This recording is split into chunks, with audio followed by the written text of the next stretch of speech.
boza ebele bozolanda biso toyebani deja na kati ya chaîne na biso ya YouTube. Esengo na biso ezali kozala na bino elongo mpona koyoka makambo ya mbinguni. Yango na bisika bizwami bino Nzambe apambola bino. Toza na esengo ya kozala bino en direct na kati ya chaîne na biso ya YouTube CLZSS TV oyo ezopesa bino biyano na mituna na bino na bongo borizona mingi makambo ebele tozoloba awa me bozozwa réponse na kati nango. Yango wana Nzambe amona bino bato bozo comprendre pe boza na souci ya kosalela makambo tozoloba pe po bao baza na incrédulité bao bazwa ndisi mitema. Nzambe wana ayebi ndenge abuka mitema mabanga pamba te tango Farao azali koboya bana ya Israel babima na mboka na Egypto amonaki makambo na ye eza lokola yo ndenge ozoboya koyoka makambo oyo kosalela yango po ete volonté ya Nzambe kokisa na kati na bomoi na yo okomona mpe makambo na yo namona kozala na endurcissement du cœur te nayebi te Nzambe akoendurcir motema akoendurcir motema pourquoi parce que oyebi premier testament oyebi deuxième testament ofandi nango pe omesana nango osozwa bomengo nango mais oyo eza makambo oyo so otali na mokanda ya Marc 12 verset 24 elobi boye. Marc 12 verset 24 yo pe simba bible na yo otanga. Marc 12 24 Jésus leur répondit: n'êtes-vous pas dans l'erreur parce que vous ne comprenez ni les Écritures ni la puissance de Dieu. Or à part Bible, à part Écriture, à part parole oyo sala ke bokota na première alliance na deuxième alliance ezape na liloba mususu oyo eza na puissance ya Nzambe oyo Nzambe moko aza ko impulser yango ke moko opesa force nango. Yango moni Jésus azoyebisa ba disciple na ye na acte 1 alobi boye. Acte 1 alobi boye.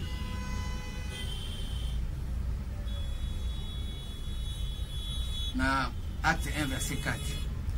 Comme il se trouvait avec eux, il leur recommanda de ne pas s'éloigner de Jérusalem, mais d'attendre ce que le Père avait promis. Ce que je vous ai annoncé, leur dit-il, car Jean a baptisé d'eau, mais vous, dans peu de jours, vous serez baptisés du Saint-Esprit. Alors les apôtres se réunissent. Verset 8. Verset 8, mais vous recevrez une puissance, le Saint-Esprit survenant sur vous, et vous serez mes témoins à Jérusalem, dans toutes les Judées, dans la Samarie et jusqu'aux extrémités de la terre. Dans verset 8, mais vous recevrez une puissance. Ça veut dire que Jésus va akufa. Tant on a puissance, puissance, impulsion, parce que temps la kibudi. Yangomoni bazo yebisa Jésus biso toyebi tatate po bazali na puissance te po oyeba tate foza na puissance Saint-Esprit za kati na yo ndako la so tata mais aux en puissance tu zaka na Jésus ni ya première alliance Jésus ni ya deuxième alliance mais on continue na kati ya puissance te mais so continue na kati ya puissance 1 Corinthiens 4 verset 19 à 20 robini 1 Corinthiens 4 verset 19 à 20. Azotanga ngona kombo na Yesu Kristo yo petanga Bible kuna. Elobi boye. 1 Corinthiens 4 verset 19 elobi boye. Mais 1 Corinthiens 4 verset. Quelques-uns se sont enflés d'orgueil comme si je ne devais pas aller chez vous. Moi mutu so azana puissance te. Akoma na lolendo. Yango moni lelo bazana puissance te bakoma lolendo. Balingite makambo ya bonzambe troisième testament et monana et yebana pe salema bazo boya yango mais ko yoka ndenge Bible zolo. Quelques-uns se sont enflés d'orgueil comme si je ne devais pas aller chez vous, mais j'irai bientôt chez vous si c'est dans la volonté du Seigneur, et connaître non la parole nako la sabino ka lilobate nako yai pana bino mena wala sino ka lilobate. Mais la puissance de ceux qui se sont Mais j'irai bientôt chez vous, si c'est la volonté de Dieu, si c'est la volonté du Seigneur, et je connaîtrai non les paroles, mais la puissance de ceux qui sont enflés. Car le royaume de Dieu ne consiste pas en paroles, mais en puissance. Le banzambe ezaka parole te. Esengeli le banzambe ezosenga pe eza na puissance. Or soki mutu azoloba liloba eza na puissance te, c'est-à-dire aza na deuxième alliance, aza na première alliance. Mais parole ya puissance eza parole ya troisième alliance. Ça veut dire pratique nango, vie nango, destin na yo, vocation na yo. Et mon linga mi kati na nkolo, soko koti na kati okomo vibrer, okomi na ardeur, okomi moto. Chiko liloba ya ndenge wana, ndeko nanga soko yoki te, yeba kokufokeli fero. Puisque liloba ya parole, batu nyonso bayebi yango, batu nyonso baza nango, bamizima baza nango, protesta baza nango, kimbangiste baza nango, parole. Yesu alobaki ke okozwa okoma mutu, bamoni mbongo, okoma ministre, bango nyonso bayebi eloko wana.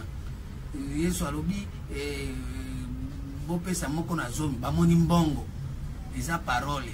Bamoni pe mbongo, bapesi moko na zomi, bapesi badime, bofrande mbongo na mbongo. Mais na kati ya parole, ezaka parole, mais ezangi puissance. Puisque na kati na yo, na kati ya destin no makambo ya mbongo eza te. Na kati ya destin no makambo ya komona biloko eza libanda na yo eza te. À ce moment la parole wana eza parole ya première alliance. Ozo même permettre batu bakoma ba esclave ya biloko ya mokili. Bazo mona libanda na bango boko kokota na kati na bango te. Siko tango Jésus aye yepe ayesu na parole. Parole msusu ayaki nango eza parole nini? Oyo izo permettre batu bakota na kati na destin na bango. Wana sikonde mutu atamoko atikala kokota zate. Puisque sou mutu akoti na eloko wana mutu atamoko satana kokosa ya zesusu te. Puisque sou kokoti na destin na mutu akokoso na ba prophétie alokuta te moninga mikati na nkolo. Mutu okiko ya kubamba bambo makambu te o nzambe alobi nzambe amoni na moni akomona eloko te puisque eloko wana nzambe deja ili mko asa che pa na yo. Eza ya mutu ya kubakisa te mutu pe kolongola ngo te.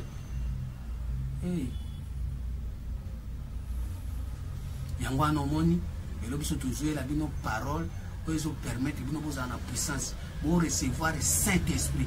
Pour recevoir Saint-Esprit ça ta bongo te.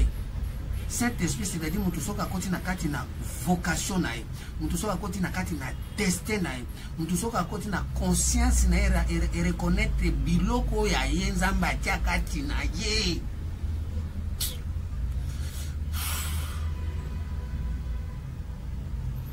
So tango koloba makambo wana mbala moko esprit ezo animé eloko oyo nzambe atia kati na mutu. Nde moni Jésus azobake votre corps est le temple du Saint-Esprit.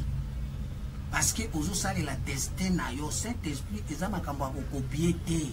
Eza makambo ya libanda mutu te. Babi eza batoyo nzambe a racheté bango na grand prix. Bazai susu ko s'appartenir te. 1 Corinthiens 6, verset 19 à 20. Ne savez-vous pas que votre corps est le temple du Saint-Esprit qui est en vous, que vous avez reçu de Dieu et que vous ne vous appartenez point à vous-même? Au moins, mutu aza na Saint-Esprit, azala susu na volonté, asala susu makambo na volonté na ete. Asa susu makambo na posa ya motema na ete. Parce que asa komi na Saint-Esprit, asa koti na kati na destin, akosala o eza destin na ye, akokopier libanda te. Pour mutu bia koma na Saint-Esprit, il faut ba racheter ye, ba somba ye, po bato nyonso botekama. Zamba teka bino. Pourquoi? Parce que tango diable nyoka ayaki kokosa mwasi andimaki ke nyoka asomba ye. Yamoni nyoka tango asoli na mwasi apesi ye mbuma po ete asomba ye mwasi. Mwasi basomba ye na mbuma. Tango ali mbuma mbala moko atekami. Elingi koloba nini? Balobi nzete na nzete ekoyebana na mbuma nango. Matthieu 7 totangango. Ba faux prophète baza na banzete baza pe na bambuma. Siko tango akoya a présenter mbuma au lieu au tekami ok au félé. Matthieu 7. Gardez-vous des faux prophètes. Ils viennent à vous en vêtements de brebis, mais au-dedans sont des loups ravisseurs. Nakati na bango bazo sale la destin te, bazo sale la vocation te, bazo sale la don na bango te, baza ba loup ravisseurs. Pourquoi? Parce que mutuso ka sale li destin na ete, azo sale la oya ko lula ya libanda ko photocopier crise ezali bo chômeur etondi na koma boye na landa kingani pona koma boye mbala moko okomi olati poso ya brebi mena kati eloko ite commerçant mutu ya mpongo yango soki oza mwasi parmi basi oyo bayaka koluka biluka ou une église koluka biluka au lieu luka o mi découvrir au lieu luka okota na kati na destin na yo ba faire voir yo nzambe asala nini atia nini kati na yo non ou une église koluka makambu ou une église miso pai noka pa fungolio misu wana akangi miso ya bonzambe akangi miso ya mutu ko découvrir destin na ye afungolio miso ya kota biloko ezali banda na yo. Comme si comme tu as mon boulot l'église. Oluka mbali o mabe, ozwa frère o mabe, ozwa pasteur o mabe, obaluka boye mabe, oyopozwa mwasi o mabe, ozwa makango o mabe, okomi ko ya na église oyali ko sa musala ya mbongo akoka basi. Pourquoi? Parce que okutani na matea o ezana banzete o ezobimisa bambuma, be bambuma wana eza ko pola. Abi bokoye babango na mbuma na bango. Et puis Jésus azoloba nzete nyoso tata nanga aloni te sengeli basani bakata yango. Pourquoi? Parce qu'ils ont mis ça bambuma pona kolakisa basi nini basi oyo ba mesana kolata veste na cravate mais mayele ite ponzambe atiaki souffle na mwasi te.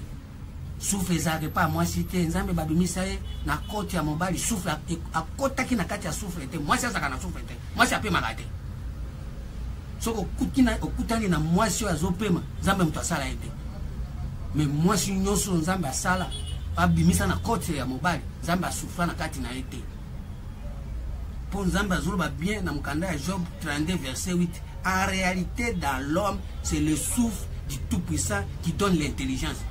Mobali nde azaka na souffle mwasi azaka na souffle te mais bino na l'église na bino bozo pekisa basi ba ta kitambala basi ba ta bilamba mulai or na epanza mbe soko lingo e ba mwasi fotala ka partir à souffle so mwasi azana souffle loba wana aza mwasi oyo nzambe ayebiete mais mwasi amala mon nzambe ayebi azaka na souffle te.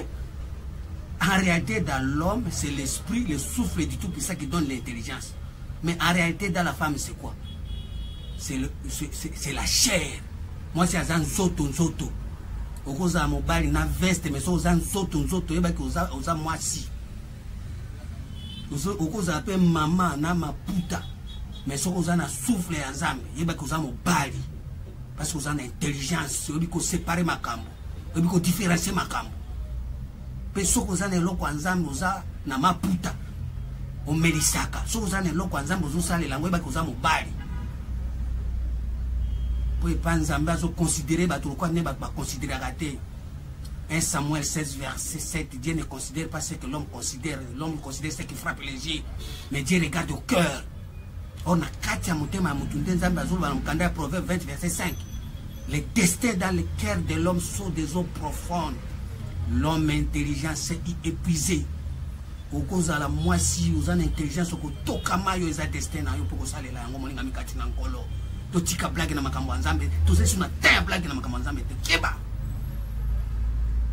ya moi toujours la bino 3e testament pona kufungola bino susu matoi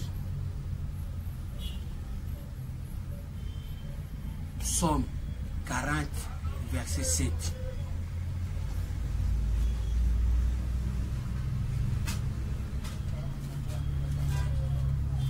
Psaume 40, verset 7. Tu ne désires ni sacrifice ni offrande, mais tu m'as ouvert l'oreille. Et c'est que Nzambe, ma minute tozoloba, alingi susu ba sacrifice te. Ozo sa ba sacrifice belé, ozo sa ba jeûne 30 jours, 25 jours. Ozo pesa ba offrande, ba mbongo ba nini. Benza ba ngisu yango te. Premièrement no fungula no yitoi, obanda koyoka. Abanda koyoka, po yoka na nte. Tellement yokite, yango nous en puissance te. La chair est faible, oui. Vous en avez mandé, vous en avez vaisseau. La chair est faible puisque vous en moisi. Mais ce qu'on côté, au comme mobile, au comme on a souffle, souffle on a son intelligence. Chair vous êtes faible parce que comme mobile. La chair est faible parce que vous en moisi. Malgré mandef, malgré veste, malgré cravate. Maman, nous doit qu'on s'arrêter. Bible et lobby, dès maintenant, nous ne connaissons personne selon la chair. Si nous avons connu Christ selon la chair, nous ne connaissons plus de cette manière. Tu ne désires ni sacrifice ni offrande, tu m'as ouvert l'oreille. Tu ne demandes ni holocauste ni victime expiatoire. Alors j'ai dit, voici, je viens avec des rouleaux du livre. Écris pour moi, je vais faire ta volonté, mon Dieu, et ta loi est au fond de mon cœur. Et ta loi est au fond de mon cœur. C'est-à-dire, na kati ya motema na esika destin na yo ezali, nde esika loi ya Nzambe ezali, esengeli yango nde kosala volonté ya Nzambe. Mais lelo mato efungwami te oyoki langage ya Nzambe to bandi osala makambo na yo parce que oza na première alliance na deuxième alliance. Pe oza mwasi, oza na souffle te, oza la bishop, pasteur, apôtre, diacre, sango mokonzi, monseigneur. So oza na souffle te, oza mwasi par rapport na Nzambe. Et puis keba mwasi ya ndenge nini? Proverbe 9 verset 13. Oh eza Bible, eza ngai te. Proverbe 9 verset 13. La folie est une femme brillante. La folie, moi c'est Boma. La folie est une femme brillante, stupide et ne sachant rien. Aïe bien l'autre. Azo briller, wapi libanda. Mais na kati, eloko ite. Na kati ya destin aïe bien ngote, pe osali langote.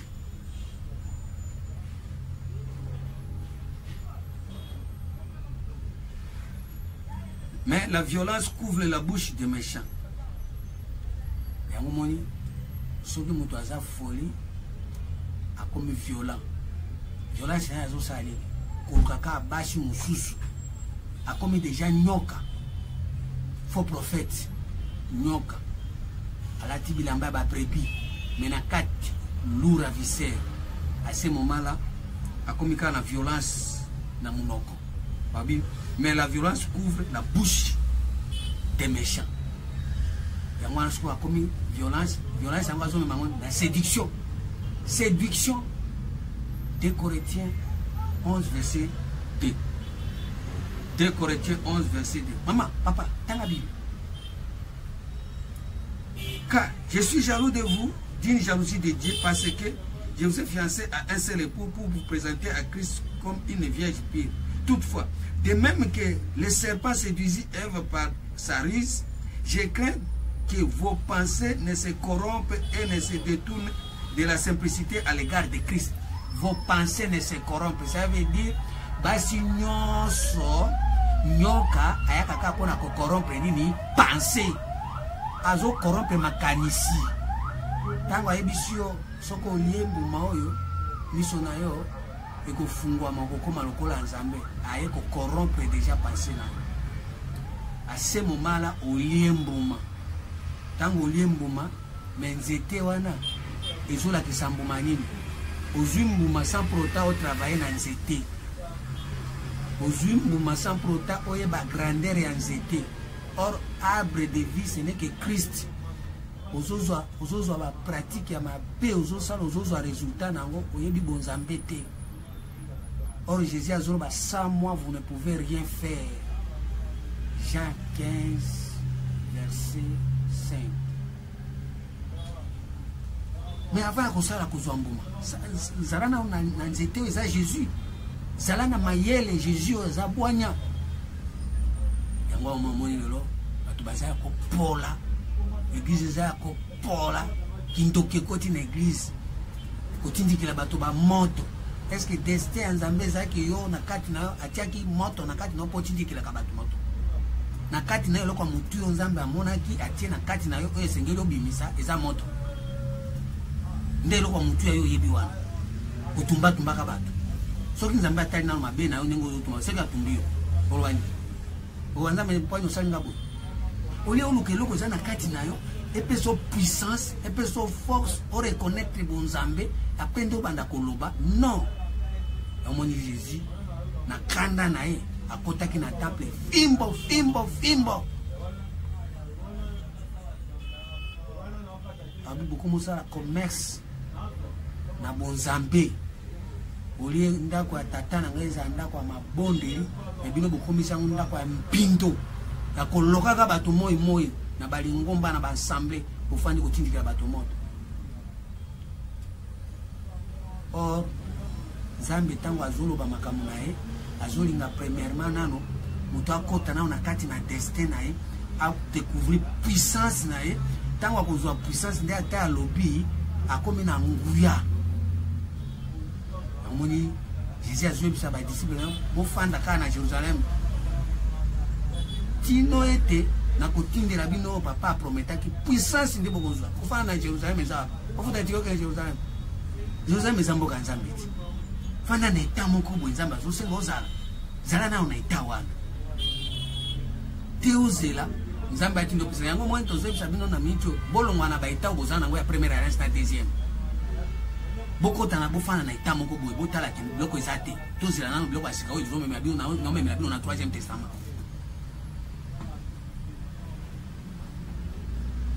Po yo ozata na puissance te ozata na force moko te oluka bitumba kati na o découvrir ta destin na ote o découvrir vocation na ote nozo sata akozwa yo oza kutu ya ye na beto lokwa mwana classe point pozozo ba pointer même sata na inga bato mayele tango Nzambe asengaki tango sata asengaki permission pa ya Nzambe pointer akende ko sagager Job azaki zoba te Job azaki intégrité yemoko Satan pourquoi azwaki Job pas bi Job azaki intégrité. Il faut faire attention hein. Satan azamayele Satan aloka batu nyonso comme tel amoni batu nsuba ba mburu moya sa bango eloko ezati atiki oka kuna bo mais Satan aloka batu mayele po sagager bango po atala soki batu mayele wana bayebi Nzambe yamoni alandaki Job Nzambe pe alobi non attaquer atikelie pouvoir attaquer Job mais à ces conditions abi kozwa vie na été kozwa esprit na été kozwa eloko ya mutuya ko déborder ko kota na kati ya destin na été nde ayebisi po vie ya mutu eza destin na ye bi ko kota na kati ya destin na ye zwa nyonso eza libanda na ye oyo nyonso azwaki yango na ndenge ya fraude swa yango Job pe akomprenaki atikali intègre. C'est-à-dire, Job azaki na permission ya kufanda. Ngana sana première alliance, na sana deuxième alliance, na kuumela na kotika, na Job atika kyango. Bato bakosi non. Tukaka moi sina bi tukaka Nzambe. Oso moni pe pasi mingi Nzambe bina utuka Job bina utuka te pa yebaki ke Nzambe akopesa ye akorécupérer oza ya mutu ya koleka oza destin na ye. Tango akotaki na destin na babi abotaki bana isusu koleka ba oya liboso na kitoko. C'est-à-dire que yo pe beaucoup kozala oso zwi musala ozwi mbongo ozwi nini osalisa bisala salobali na makambo ya mayuya. Mais ça qui destin na onte on moni compliqué za na vie. Mutu nyonso azosala destin na ete za compliqué na vie. Yango oye bongi oye baby abiki awa azongi malade awa. Poani parce que puissance ezaki yango ana osenga na bino à travers émission yo bo bongola mitema ko bongola mitema lingi ko bali kolongwa na première alliance kolongwa na deuxième alliance ko kota na troisième alliance ndo bongola motema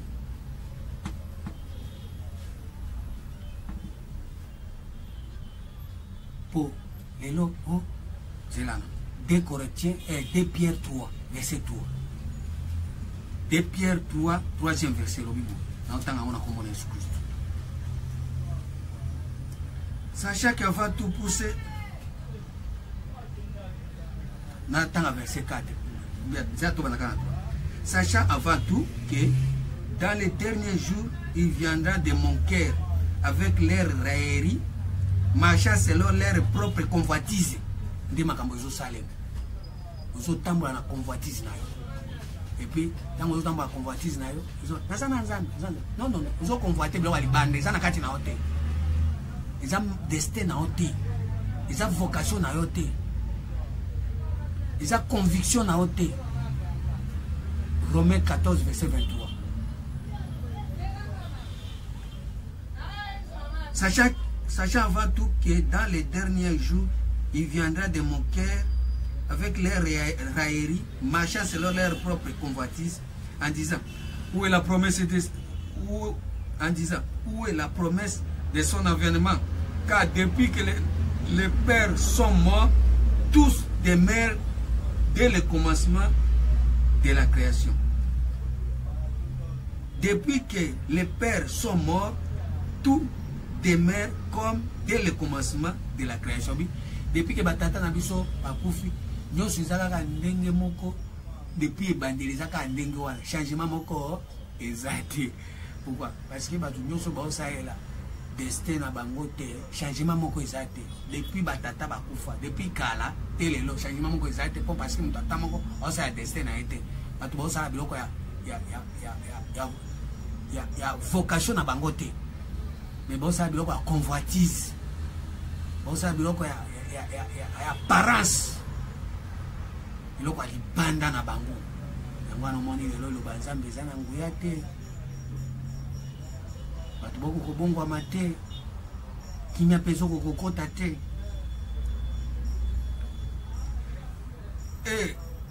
et disent où est la promesse de son avènement, car depuis que les pères sont morts tout demeure comme dès le commencement de la création. Ils veulent ignorer en effet que des cieux existaient autrefois par la parole de Dieu, de même qu'une terre tirée de l'eau est formée au moyen de l'eau. Et au moins, il y a qui baptême, il faut pas na mai destin. Une terre tirée de l'eau. Et c'est que ma belle no ba longola ngona kati ya destin na yo. Nde tout monde ma belle no ba tia semence. Mais ma belle no depuis balongola yango nzambe atikala kotia semence na kati ya bomo ina ote puisque ma belle kitoko eza ko ezo bazo semer parole ya nzambe eza semence ya nzambe ezo bimisa mboma malamu po eko bimisa mboma malamu soko eko bimisa mboma malamu soko saleli destin na yo mais soko saleli destin na ote eko bimisa mboma malamu te bamboma nyoso zo bimana eza mabe eza bamboma o satana pesaki nyoka pesaki. Ils veulent ignorer en effet que des cieux existaient autrefois par la parole de Dieu, de même qu'une terre tirée de l'eau est formée au moyen de l'eau. Et on dit Jésus a dit Nicodème, il faut botama les sous. Faut botama na mai pena molimo, pour ce que botama na mai na molimo te kokota na royaume te. Et c'est ngeli ba bimisa mabelo no na mai. Obima na kati ya destin na yo, ça veut dire ngenga briller joie puissance na destin na yo. Et que par ces choses, le monde d'alors périt submergé dans l'eau. Le monde d'alors, monde yasika. Vio yozo mene wana. Eza monde na yo, o yasika. Il faut tous zong samga na mai. Il faut tous zong soka na destin na yo. Tous submergés dans l'eau. Tous zong samga na destin na yo. Les destins dans le cœur de l'homme sont des eaux profondes. Il faut tous zong soka na mai. Il faut botter ma canne à maille, il faut botter ma destin à yo. Tandis qu'on a expliqué. Tandis que par les mêmes paroles, les cieux et la terre d'à présent sont gardés et réservés pour le fait pour les jours du jugement et de la ruine des hommes impies. Moi, la Bible est confirmée. Tandis que par les mêmes paroles, les cieux et la terre d'à présent, les cieux et la terre d'à présent, il y a première alliance, il y a deuxième alliance. Oh, mutu azo se glorifier na biloko ezali banda na ye. Biloko balobela ye. Mutu azo se glorifier na penchant na ye, pensée humaine. Ba terre ya ndengo wana. Zamba ko tumbango, de tozo tumbango tozo ba na sikunicho ezana tina te. Tocha moto, to lo banzambe za moto zo ziki so usali lo côté depuis obotami 30 ans ministère mozane lo côté. Ozika nengo zo zika wana. 25 ans, c'est 15 ans, il y a bien le côté. Tandis que par les mêmes paroles, les cieux et la terre d'à présent sont gardés et réservés pour le feu, pour les jours de jugement et de la ruine des hommes impies. Bah, hommes impies, c'est 2 Thessaloniciens. 2 Thessaloniciens 2, verset 7. Bah, impies. Bah, tout bazon dit, mais là, totanga ngoka kuma o azol ba makam nae pasteur wana ba makam nae ngana ba makam ngate bible ndelo 2 Thessaloniciens 2 verset 7 oui bon. Car le mystère de l'iniquité agit déjà, il faut seulement que celui qui le retient encore ait disparu, et alors paraîtra l'impie que le Seigneur Jésus détruira par le souffle de sa bouche. Ngo tozo détruire ngo na mini choyo. Le Seigneur Jésus, Dieu, ce n'est que la parole. Au commencement était la parole était avec Dieu, la parole était Dieu. Ce n'est que Jésus. Parole au Troisième Testament. Et alors paraîtra l'impie que le Seigneur Jésus détruira par le souffle de sa bouche. C'est-à-dire, Troisième Testament, tu as la possibilité. Il y a que détruire le Deuxième Testament. Oh, nous sommes na Premier Testament. Nous avons détruire. Puisque nous avons alliance à Banyama, nous avons alliance à Batu, nous avons alliance à Zambé. Oh, nous avons alliance naïe. Oh, si on continue alliance naïe, c'est le Troisième Testament. Ils ont permis que nous découvrir le destin naïe. Pour ceux qui ont découvert le destin naïe, de continuer à contacter dans Zambé. Si on découvre le destin naïe, Zambé est bioté. Petit carabona comme on est sous Christ.